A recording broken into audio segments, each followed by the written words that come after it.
ETF index mutual funds నేర్చుకుని stock మార్కెట్లో రాణించాలనుకుంటున్నారా? వెంటనే ఈ నెంబర్కి కాల్ చేయండి. టీవీ ప్రెజెంట్స్ మామ్స్ కిచెన్కి స్వాగతం. రకరకాల వంటలు చేసుకుంటాం. గుత్తొంకాయలు, గుత్తి కాకరకాయలు బోల్డని చేస్తాం. అందులో గుత్తి బెండకాయ ఎప్పుడైనా చేసారా? చాలా చిన్నప్పుడండి నాకు బెండకాయ చాలా ఇష్టం. మాకు దొడ్లో బాగా కాసేవి. అవి ఇంతే ఉంటాయి చూడండి, అవి పైకి వచ్చేది భలే అందంగా ఉంటుంది. ఆ చిన్న బెండకాయ తినేయాలనిపించేది. అప్పుడప్పుడు పచ్చి బెండకాయలు కూడా తినేసేదాన్ని 7, 8, 10 ఏళ్ల వయసులో. గొప్ప సరదాగా ఉండేది, చాలా స్వీట్గా ఉంటాయి. అయితే మా మదర్ ఈజీ మెథడ్ ఒకటి కనిపెట్టారనమాట. ఈ ఉడికేటప్పుడు, అన్నం ఉడికేటప్పుడు అందులో బెండకాయలు గుచ్చేసి ఉడికిపోయిన తర్వాత దాంట్లో కొంచెం ఉప్పు, కారం, జీలకర్ర చల్లి ఇచ్చేవారు. నాకు అవి ఇష్టం బాగా. తర్వాత కాలంలో ఎప్పుడు నేను చేసుకుంటూనే ఉండేదాన్ని. కొంచెం బాగా పెద్ద అయ్యాక మెల్లిగా ఆ పద్ధతి మానేసాం. రకరకాల ఐడియాలు వచ్చినాయి. నాతో పాటు మా అబ్బాయికి కూడా బాగా ఇష్టం. సో ఈ బెండకాయని డైరెక్ట్గా వేయించేసుకుని కాయల పాళ్ళంగా దాంట్లో కొంచెం ఉప్పు, కారం, ఏదైనా కొంచెం చిన్న మసాలా అంటే ధనియాల పొడి, జీలకర్ర పొడి. ధనియాల పొడి అంత గొప్పగా ఉంటుంది, జీలకర్ర పొడి బాగుంటుంది. ఇవి కలిపి పెట్టి ఒక 5 నిమిషాలు వేయించి పులుసన్నంలో నలుచుకుని తినడానికి, లేదా ఒట్టన్నంలో అయినా కొంచెం నెయ్యి వేసుకుని ఈ బెండకాయ నలుచుకుని తినడం చాలా ఇంట్రెస్టింగ్గా ఉంటుంది. ఒక కొత్త వంటకం, లంచ్ బాక్స్ రెసిపీగా కూడా చేయొచ్చు. మనం దీనికి ఏంటంటే బెండకాయ కొంచెం జిగురుగా ఉంటుంది కదా, అందుకని ఏం చేయొచ్చు, మన దగ్గర మైక్రోవేవ్ కనుక ఉంటే బెండకాయలను ఒక 1 మినిట్ మైక్రో చేస్తే జిగురు వదిలేస్తుంది.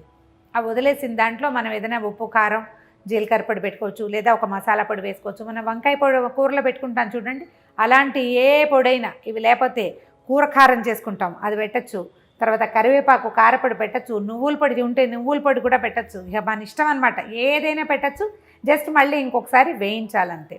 సింపుల్ అండ్ ఈజీగా నేను నోటితో కొన్ని చెప్పాను కదా, రెగ్యులర్గా నేను చేసే వెరైటీ చేసి చూపిస్తాను. నచ్చితే ఆసక్తికరంగా ఉంటే కొంచెం ఎక్కువ బెండకాయలు, లేతకాయలు ఉన్నప్పుడు ఒక 10-15 కాయలు సైడ్ డిష్ లాగా చేసుకోవచ్చు. ఇది మెయిన్ కోర్స్గా భావించొద్దు, సైడ్ డిషే. మనం ఊరిమిరపకాయలు వేయించుకుంటాం, కొంచెం ఆలు ఫ్రై చేసి పక్కన పెడతారు, దొండకాయ ఫ్రై చేస్తారు. అట్లా ఈ బెండకాయ ఫ్రైని చేసుకోవచ్చు. చూద్దాం ఎలా చేయాలో. 2 మూకుళ్ళు పెట్టేద్దామండి ఎట్ ఏ టైము. బెండకాయని చక్కగా తలా తోక కట్ చేసి కొంచెం మధ్యలో ఇట్లా స్లిట్ చేసి పెట్టండి. ఈ స్లిట్ చేస్తే ఏమవుతుందంటే ఇందులోనే మనం ఉప్పు, కారం, జీలకర్ర పొడి కానీ, లేదా మనం పొడి చేసుకుంటాం ఇప్పుడు అది కానీ పెట్టచ్చు. వీటిని ఇలా చేసిన వాటిని ముందు కొంచెం స్టవ్ వెలిగించటం, దాంట్లో కొద్దిగా నూనె వేసి వీటిని ఒక 5 నిమిషాల పాటు మగ్గనిద్దాం. ఇవి మగ్గి కొంచెం చల్లారాక మనం పొడి, ధనియాల పొడి వేయించేసుకోవటం, ఈ పొడి చేసుకున్న దాన్ని ఈ కాయల్లో పెట్టడం, మళ్ళీ వేయించటం అనమాట. కొంచెం 2 రకాల పనిగా ఉంటుంది కానీ రుచి బాగుంటుంది. ఒకవేళ మనం నూనెలో వద్దు అని అనుకుంటే కనుక మైక్రోవేవ్ ఉంటే హాయిగా మైక్రో చేసేయండి. డైరెక్ట్గా ఇందులోనే పెట్టి వేయించిన కూర అంత ఖాస్గా మాత్రం ఉండదు. ఇది మగ్గనిదే, ఆ జిగురు పోదు. ప్లాంట్గా చేయండి. ఒకవేళ మరీ బుజ్జికాయలు అనుకోండి, అప్పుడే చెట్టు నుంచి ఫ్రెష్గా అప్పుడే కోసుకొచ్చాం, వాటిని కూడా ఒకసారి మగ్గబెట్టండి, మాత్రం జిగురు పోదు. డైరెక్ట్గా ఇందులో పెట్టద్దు. 2 స్టవ్లు వెలిగించి 2 మూకుడ్లు పెట్టేద్దాం. అయితే కొంచెం చూసుకుంటూ ఉండాలి.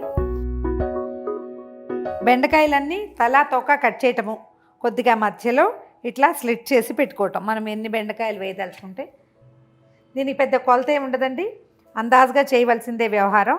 ఒక 2-3 సార్లు చేస్తే మనకి ఎన్ని బెండకాయలు కావాలి, ఎంత ఉప్పు వేయాలి, ఎంత కారం వేయాలి ఆటోమేటిక్గా వస్తుంది. వంట బ్రహ్మ విద్య కాదు, ఎవరైనా చక్కగా చేయొచ్చు, చిన్న పిల్లల దగ్గర నుంచి పెద్దవాళ్ళ వరకు. నాకు వంట రాదు లాంటి ఎక్స్క్యూజ్ చేయకండి, నాకు ఊపిరి తీయటం రాదు లాగా ఉంటుంది. అది ఊపిరి తీయటం రాలా మనకి, అలాగే వస్తుంది. ఇది కూడా కొంచెం టేస్ట్లలో వేరియేషన్ ఉంటుంది, కాస్త కోస్తా చేస్తుంటే అదే వస్తుంది. దీంట్లో ఏంటంటే ప్రాక్టికల్ నాలెడ్జ్ చాలా ముఖ్యం వంటకి. ఒకసారి చేసాము లేదా 4-5 సార్లు చేసాము, ఏదో చెడుతోంది, అవి ఏం కరెక్షను అనేది మన నాలుక మీద డిపెండ్ అయి ఉంటుంది. మన నాలుక సరిగా ఉందనుకోండి, రుచి మార్పు ఆటోమేటిక్గా వస్తుంది. సరే, ఇది వేడెక్కే లోపల దీని సంగతి చూద్దాం. దీంట్లో ఏం చేయొచ్చు మనం, 1 కప్పు పల్లీలు, ఓకే, అన్నీ వేయించేయచ్చండి, ఏం కంగారు లేదు. 1/2 కప్పు ధనియాలు, 1/4 కప్పు మినపప్పు, తర్వాత అంతే మోతాదులో జీలకర్ర. వీటిని ఒకటి వేసి వైనంగా కూడా చేయొచ్చు, అక్కర్లేదు ఇలా కూడా చేసుకోవచ్చు. ఎండుమిర్చి ముందు వేయలేదండి నేను, ఎందుకంటే మిర్చి నల్లగా అయిపోతే ఈ పౌడరు అందంగా కనపడదు మనకి. నూనె వేడెక్కింది, ఈ బెండకాయల్ని ఇందులో వేసేద్దాం. కొంచెం మగ్గితే చాలు ఇవి. కాస్త పెద్ద పాత్ర పెట్టుకుంటే ఏంటంటే ఇవి చక్కగా ఈజీగా అయిపోతాయి. ఎండుమిర్చి వేసేసాము. మిర్చి కొంచెం పొట్టలు గుబ్బేసరికి తీసేసేయచ్చు, వేగిపోయింది. దీంట్లో ఏంటంటే మనం ఏమేమి వేసాము, పల్లీలు, ధనియాలు, మినపప్పు, జీలకర్ర, ఎండుమిర్చి వేసామా. కొంచెం చిన్న చింతపండు వేసుకుంటే చాలా బాగుంటుంది, అంటే చిన్న పులుపు వస్తుంది కదా, చివరికి వేసుకోవచ్చు. ఇంకా మీ తెలివితేటల మీద మీ ఇష్టం. మీరు కరివేపాకు ఇంట్లో పిల్లలు తినరు, ఇందులో తినిపించేద్దామని ఆలోచిస్తే ఇందులో వేసేసి రుబ్బేసేయచ్చు, ఏం కాదు. ఒకవేళ ఉల్లిపాయలు ఆసక్తి ఉంటే కనుక ఇప్పుడు ఉల్లిపాయ కూడా వేసుకోవచ్చు, ఉల్లి కారం కూడా చేసుకోవచ్చు, మన ఇష్టం. నేను వేయను. ఓకే, వేగిపోయింది. కొంచెం చింతపండుని దీంట్లో యాడ్ చేద్దాం, వేగిపోతుంది. స్టవ్ ఆపేస్తున్నాను. దీంట్లో మనం ఫైనల్ టచ్ ఏం చేస్తామంటే కొబ్బరి పొడి. ఇది ఒకవేళ కొబ్బరి పొడి లేకపోతే మనం ఎండు కొబ్బరి ఉండ 2 ముక్కలు వేసుకోవచ్చు. ఇది పూర్తిగా ఆప్షనల్, మీకు కనుక నచ్చితే వేసుకోవచ్చు, లేకపోతే లేదు. దీంట్లో ఏం చేద్దామంటే ఒక చిటికెడు పసుపు వేద్దాము, కలర్ బాగుంటుంది. ఆపేసాను స్టవ్. దీన్ని గ్రైండ్ చేయటము, ఈ బెండకాయల సంగతి చూసి అందులో పెట్టేయటమే. ఓకే, బెండకాయలు ఏమైనాయో చూద్దామండి ఒకసారి. ఎస్, కలర్ బాగుంది చూడండి. అంతే, ఇలా కొంచెం కలర్ మారంగానే తీసేసేయచ్చు. స్టవ్ ఆపేద్దాము.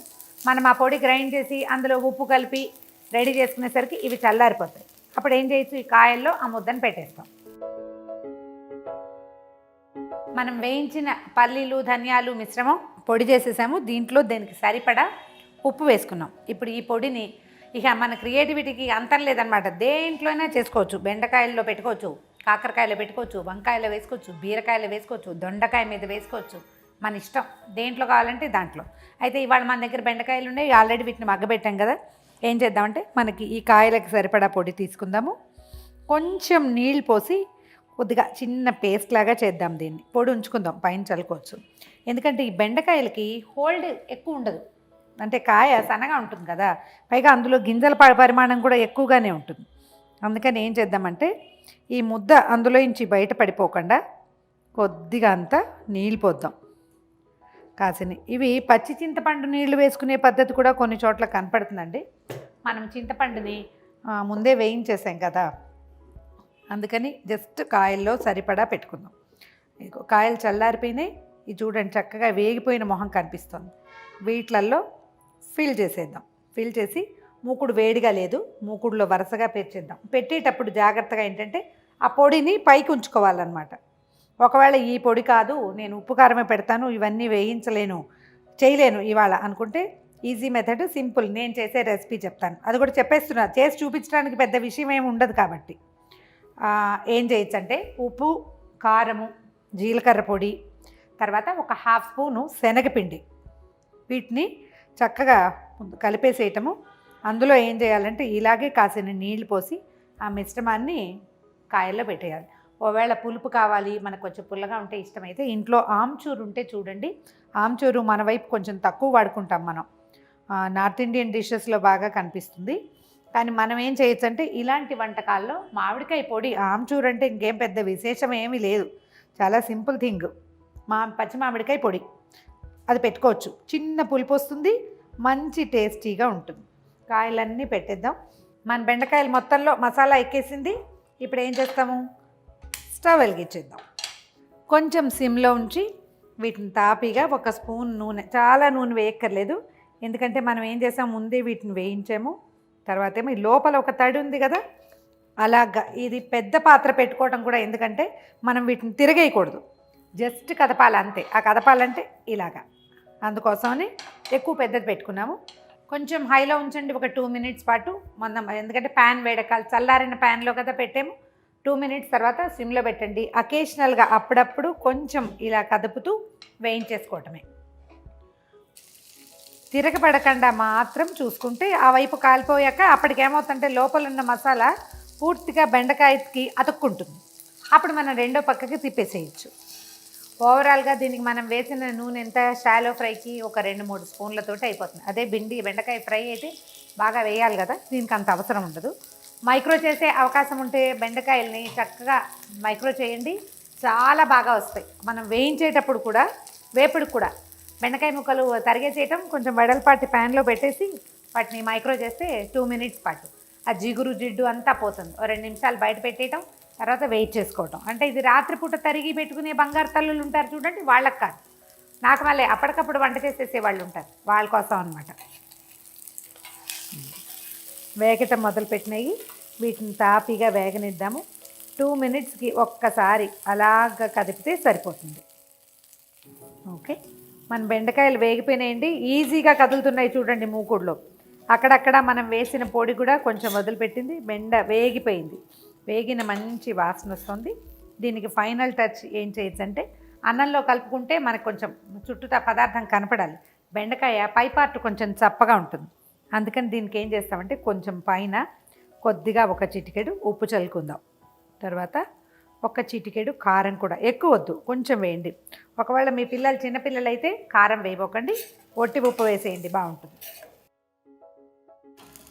ఇంకొక ఫైనల్ టచ్, మన దగ్గర ఉన్న పొడిని కూడా ఇంకా కొంచెం చల్లుకోవచ్చు, కాస్త అన్నంలోకి బాగా కనపడుతుంది అనమాట. కొంచెమే వేస్తున్నా, ఎందుకంటే అందులో చాలా ఉంది కదా పొడి. అయిపోయింది. దీన్ని సర్వింగ్ బౌల్లోకి తీసుకుందాం. కొత్తిమీర వేయటము అవన్నీ ఎవరి బెండకాయ, గుత్తి బెండకాయ, హిందీలో అయితే భర్వా భిండి, స్టఫ్డ్ భిండి ఫ్రై రెడీగా ఉంది. చూద్దాం ఎలా వచ్చిందో. నేను ఏ పదార్థము నోట్లో వేసుకుని కనపడలేదు ఇప్పటిదాకా మీకు. మొదటిది బెండకాయ, ఎందుకంటే ఇది హాట్ ఫేవరెట్ నాకు. పైన క్రిస్ప్గా ఉంది, లోపల కొంచెం మెత్తగా ఉంది. దీన్ని బాగా మనకు వేగాలి అంటే మరి కాస్త నూనె పోసి వేయించుకోవాలి. సో దీంట్లో ఉన్న రుచి ఏంటంటే పైన వేగటము, లోపల మెత్తగా ఉండటం, అండ్ ఈ మసాలాలో ఉన్న ఉప్పు కారాలే దీని రుచి. ఈ వీడియో కనుక మీకు నచ్చినట్లయితే లైక్ చేయండి, షేర్ చేయండి. మరిన్ని వంటకాల కోసం సుమన్ టీవీకి సబ్స్క్రైబ్ చేసుకోండి.